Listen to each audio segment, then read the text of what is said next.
How was coffee discovered? Have you ever seen goats dancing? Well, that's what a goat herder saw back in 800 AD, when his goats ate some berries from a plant, and they couldn't stop jumping and dancing. And guess what? The goat herder tried it for himself and felt an energy he had never experienced before. This is one of the stories regarding how coffee was discovered. Today, the US consumes 1.62 billion pounds of coffee yearly, but it is not the largest coffee producer. So, let's travel back in time and see how coffee was discovered, and how it traveled from country to country, and answer everything you should know as a coffee lover. The video will cover fictional and non-fictional records, so hold your cups tight and keep watching. In most places, you'll see that wild coffee plants known as coffea species are believed to have originated from a stunning plateau region in Ethiopia called Kefir or Kaffa. Although we don't have all the details about how these remarkable beans were domesticated, the mystery adds to the charm of coffee's journey through history. So, how are we going to solve the fun mystery of where coffee comes from? Get ready, because we're heading back to the foothills of Yemen in the 800s, where a goat herder named Kaldi noticed that his goats were acting super energetic after eating some red berries from a bush. He suspected that the berries had something to do with it, so he tried them himself. And guess what? Kaldi felt the same energy that his goats did. Seeing Kaldi's energetic dancing, a monk became curious about how he got such a boost of energy. The monk walked over to Kaldi and asked him about it. Kaldi happily shared the story of the mysterious red berries he had found, which made the monk really excited. Then what? The monk decided to try the berries himself. He carefully picked some and took them back to the monastery. There, the monks used the berries to make a drink. They were excited to experience that this drink helped them stay awake during their long prayers and study sessions at night. These are the same benefits that we seek from coffee today, to help us stay awake and focused. So, we can say that the monks were some of the first coffee drinkers back in the 9th century. But wait, because this was just one story. The second one talks about a young man who was stuck in the hot desert without any help and nothing to eat. His enemies left him there, and he was very hungry and felt like giving up. As he wandered through the desert sand, feeling weaker with each step, he suddenly heard a strange voice. The voice told him to eat the fruits from a coffee tree nearby. Feeling confused yet hopeful, he gathered the beans and attempted to soften them in water. Though the beans stayed hard, the water transformed into a dark aromatic liquid. With no other options, he drank the liquid and was amazed by the renewed strength and energy it gave him. Seeing this experience as a message from a higher power, he returned to his people, telling them about his new belief and how to make the energizing drink. Yes, those stories are fictional, but historians provide us with more grounded accounts of coffee's early uses.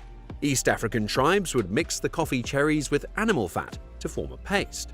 Warriors consumed these energy-packed balls to enhance stamina in battles. Around 1000 AD, Ethiopians began brewing a wine-like beverage by fermenting coffee beans in water. As time went on, coffee traveled to the Arabian Peninsula, where people started making it into a hot drink in the 11th century. Because coffee helped people feel more awake, it gained a magical reputation. People believed it could lift their spirits and bring them closer to a special, almost dreamy state. Because of this, coffee was connected with priests and healers. Another exciting chapter in the history of coffee involves the esteemed Arab scholar Avicenna. In 980 AD, Avicenna was one of the first to recognize coffee's potential as a medicinal remedy. He believed that the drink could cure a variety of ailments, from earaches to eye strain and liver problems. Avicenna's appreciation for coffee's healing properties was even documented in his monumental work, The Canon of Medicine, which was translated into Hebrew and published in Naples in 1491. Later, an Arabic edition appeared in Rome in 1593. Then the story takes us to Mecca in the 11th century, where we meet Sheikh Abdul Hassan Shadedi, a Muslim leader with a plan. At a time when healing was often tied to magic, Sheikh Shadedi tried something new that amazed his people. He took coffee beans from Ethiopia and boiled them in special water from a magical well to make a drink. After separating the rich brew from the pit, he roasted the pit, crushed it, and mixed it with more boiled water.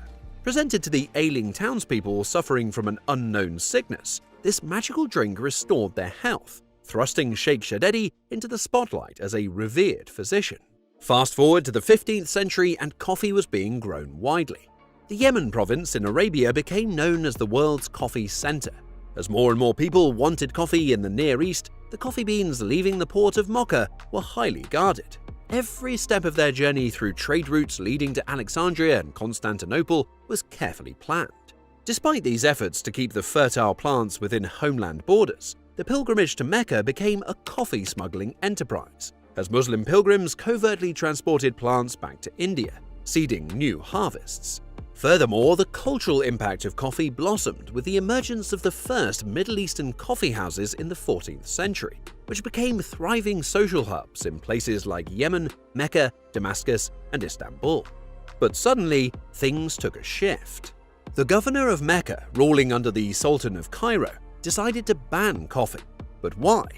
He claimed that coffee houses were places where men and women would gather to play violins and chess, engaging in activities he said were against their sacred laws.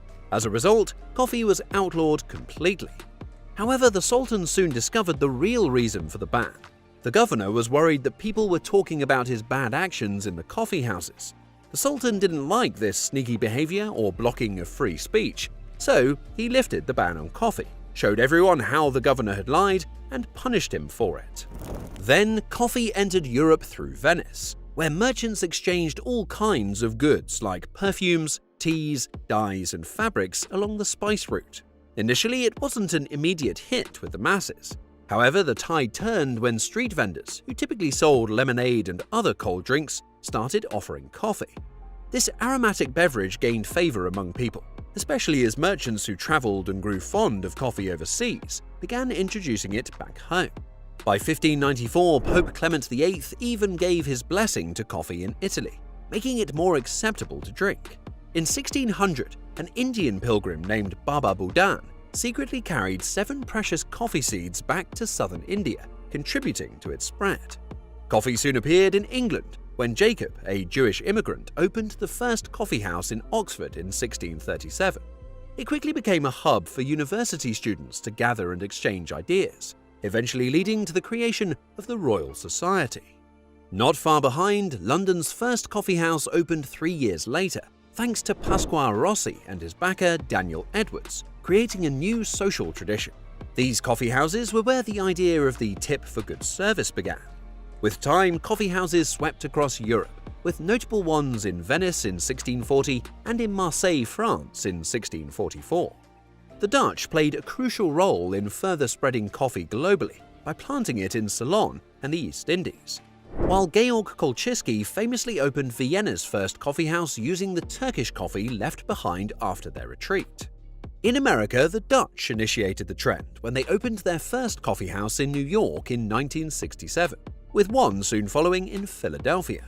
By the early 1700s, the coffee phenomenon reached the likes of King Louis XIV of France, spreading further to Martinique thanks to Gabriel Maliouf's adventure, and eventually to Berlin by 1721. Today, Brazil is the world's largest coffee producer, but how did it happen?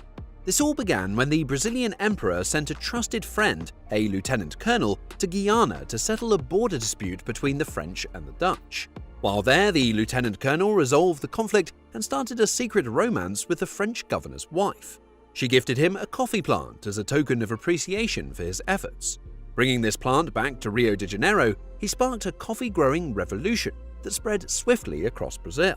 In 1758, coffee arrived in Colombia thanks to Jesuit priest Father Vasquez.